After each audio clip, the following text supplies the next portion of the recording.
Hello दोस्तों, कैसे हो आप लोग। उम्मीद है सब अच्छे होंगे, सब बढ़िया होंगे और आप लोग जो अपनी मेहनत है, जो अपनी प्रिपरेशन है, वो पूरी ईमानदारी से कर रहे होंगे, ऐसा मैं उम्मीद करता हूँ। जिस समय का आपको इंतजार था, जिस घड़ी का आपको इंतजार था, वो घड़ी आ चुकी है, खुशखबरी आ चुकी है।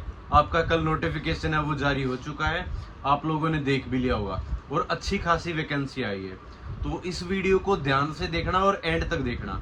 सारे के सारे जो आपके डाउट हैं, चाहे वो एज को लेके हो, ठीक है, या फिर आपको हाइट को लेकर रिलैक्सेशन हो, या आपके सर्टिफिकेट से रिलेटेड कि कौन सा सर्टिफिकेट आपका चाहिए, ठीक है, और एज कब से काउंट होगी, कब आपका एग्जाम होगा, ये सारी की सारी इंफॉर्मेशन एक सिंगल वीडियो के अंदर रहने वाली है। कहीं आपको भटकने की जरूरत नहीं पड़ेगी, कहीं आपको जाने की जरूरत नहीं पड़ेगी। कुछ दिन पहले ही मैं वीडियो लेके आया था, उसमें मैंने क्लियर किया था कि अगर आपका नोटिफिकेशन, ठीक है, 20-22 तारीख के आसपास, मैंने यही वर्ड बोले थे कि नोटिफिकेशन अगर 20-22 तारीख के आसपास आ जाता है तो आपका एग्जाम पॉसिबल है दिसंबर जनवरी के बीच में।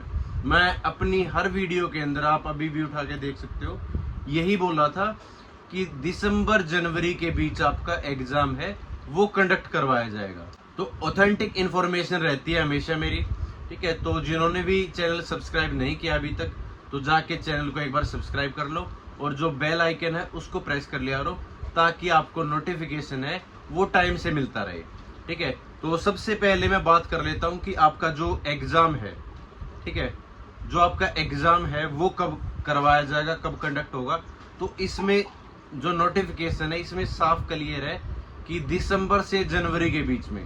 जो फिक्स डेट आएगी वो थोड़े दिन बाद आपको आइडिया हो जाएगा, जब भी आपका स्टेटस आएगा उसके बीच में आपको पता चल जाएगा कब से कब तक आपका एग्जाम है।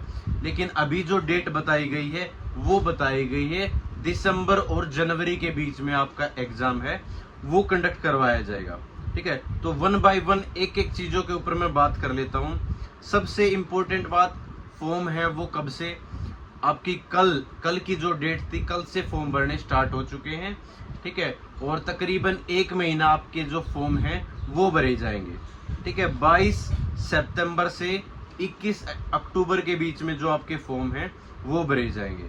लास्ट डेट 21 तारीख है, तो उससे पहले आप लोग अपने जो फॉर्म हैं वो ध्यान से भरना है, ठीक है। एक एक चीजें मैं बताऊंगा कि किस तरीके से भरना है आपको, क्योंकि अगर फॉर्म रिजेक्ट हो जाएगा ना, फिर आप एग्जाम के अंदर नहीं बैठ पाओगे। तो ध्यान से, ये नहीं कि हड़बड़ाहट में जल्दी से फॉर्म आ गया और जल्दी से आप अप्लाई कर रहे हो, ठीक है। एक एक चीज की, फोटो कैसा होना चाहिए, आपका नाम, ठीक है, डॉक्यूमेंट में क्या है, इसमें क्या है, जो सर्टिफिकेट आप अप्लाई कर रहे हो वो फॉर्म भरने की तिथि से पहले के होने चाहिए।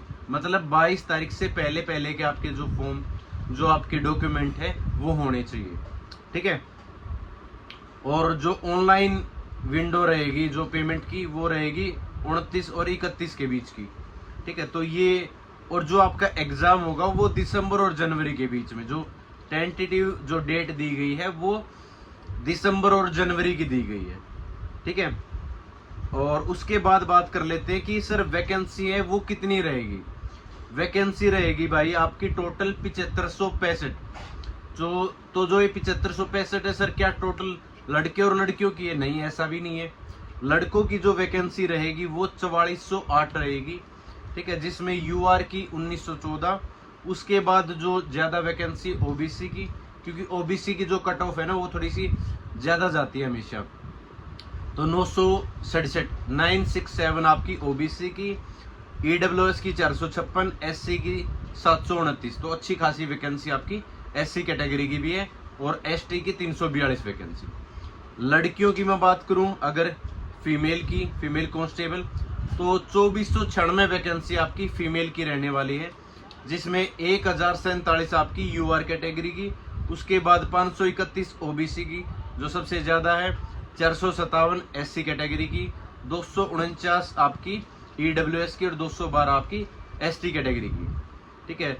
एक्स सर्विसमैन जो मेल वाले हैं उनकी अलग से वैकेंसी आती है, ठीक है, जो कि 285 वैकेंसी आपकी उनकी रहेगी, और 376 वैकेंसी जो कमांडो के अंदर थे एक्स सर्विसमैन उनकी। तो जो ओवरऑल है वो आपकी 7565 वैकेंसी आपकी ओवरऑल है वो रहने वाली है, ठीक है। जो आपकी क्वालिफिकेशन है +2 होनी चाहिए, ठीक है, 10+2, ठीक है, 10वीं भी और 12वीं भी आपकी इसमें रिक्वायरमेंट है। ठीक है, और किसी भी बोर्ड से हो कोई इश्यू नहीं है, कितने भी परसेंटेज आपके मार्क्स हो।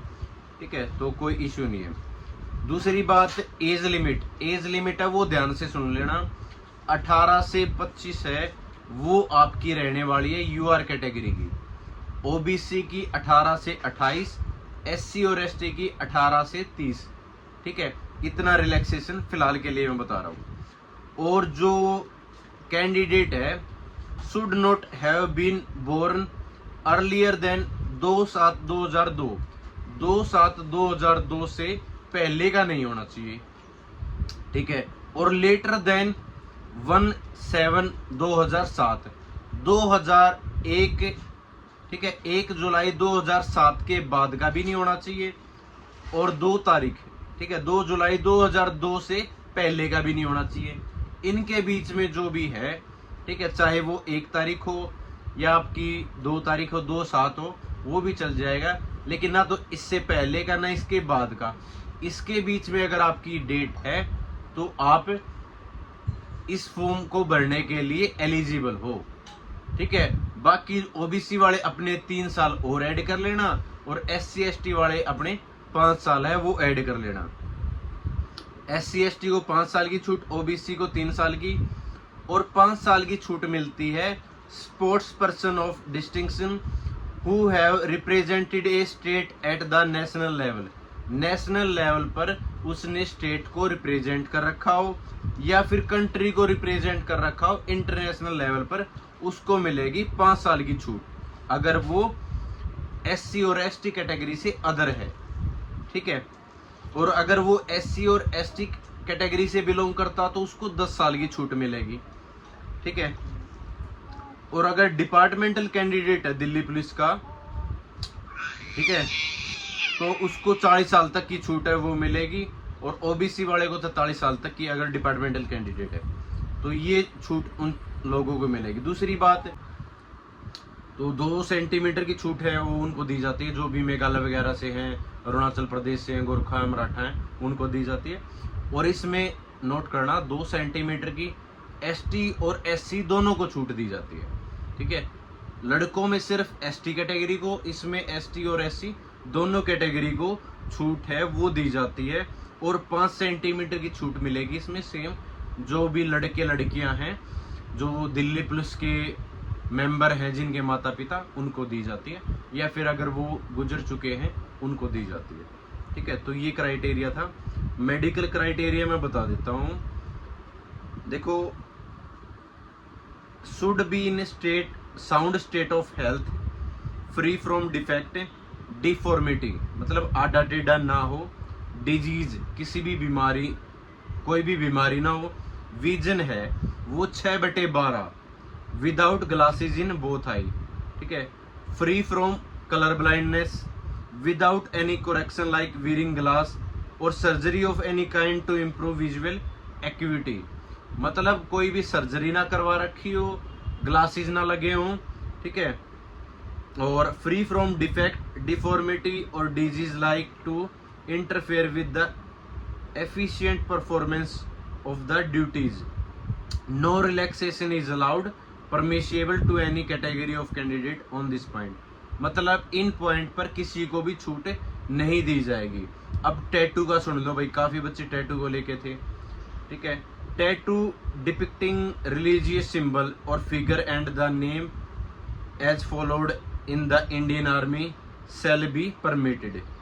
ठीक है, मतलब ओम वगैरह लिखा हो इस तरीके से, वो परमिटेड है भाई।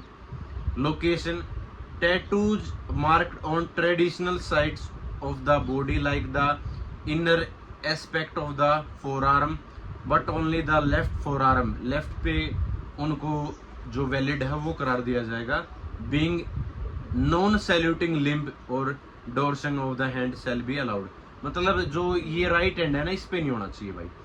Size must be less than 1/4 of the particular part, मतलब उसका जो ये पार्ट है तो इसका 1/4 पार्ट पे अगर टैटू है तो वो परमिशिबल है, उसके बाद नहीं है। ठीक है, बाकी मैं अलग से भी वीडियो है वो मेडिकल के ऊपर है, वो जरूर बना दूंगा क्योंकि मैंने खुद ने भी मेडिकल दिया था, तो इन चीज़ों का मेरे को पता है, आइडिया है। ठीक है, तो आपके पास क्या होना चाहिए, voter ID, driving licence, PAN card, passport, इनमें से कोई भी एक आईडी प्रूफ है वो हो आपके पास होनी चाहिए। ठीक है, तो ये मोटी मोटी चीजें थी। ड्राइविंग लाइसेंस है, ठीक है। क्वालिफिकेशन डॉक्यूमेंट एक बार मैं बता देता हूँ दोबारा से, 10वीं 12वीं, ठीक है। और ड्राइविंग लाइसेंस लड़कों के लिए, कास्ट कैटेगरी सर्टिफिकेट, ठीक है। अगर किसी को रिजर्वेशन लेना तो उसका जो सर्टिफिकेट है वो कब से पहले लेना चाहिए, फॉर्म भरने की तिथि से पहले का, ठीक है। हिल एरिया सर्टिफिकेट जो भी रिलैक्सेशन लेगा, ठीक है। और फिर एक्स सर्विसमैन के लिए दे रखा है। तो वो सारी चीज़ें हैं। मोड ऑफ सिलेक्शन का मैंने बता रखा है कि किस तरीके से सिलेक्शन प्रोसेस है वो रहेगा। तो मोटा मोटी यही चीज़ें थी, ठीक है। तो किसी को भी धोखाधड़ी में इस तरीके से बहकावे में नहीं आना कि मैं आपका एग्ज़ाम करवा दूंगा, इतने पैसे में एग्ज़ाम हो जाएगा। भाई कुछ नहीं होगा, आपकी मेहनत से एग्ज़ाम होगा। और फंस गए तो ये मान लो ज़िंदगी बर्बाद है, ना दोबारा एग्ज़ाम दे पाओगे और जेल की जो चक्की है ना वो भी पीसोगे, ठीक है। तो दिल्ली पुलिस में लगने का सपना अधूरा रह जाएगा। दिल्ली पुलिस की जो चौकियाँ ना उनके अंदर बंद हो जाओगे। तो माल प्रैक्टिस नहीं करनी है, किसी भी तरीके की धोखाधड़ी या इस तरीके की चीज़ों में नहीं फंसना है।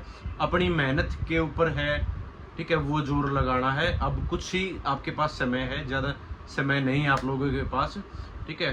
तो दम लगा दो बिल्कुल, जितना जो आपके अंदर जोर है वो दिखा दो। अब की बार अगर आपका सिलेक्शन हो जाता तो मेरे से मिल के जाना है, ठीक है। तो थैंक यू सो मच। जय हिंद सभी को, नमस्कार, जय हिंद।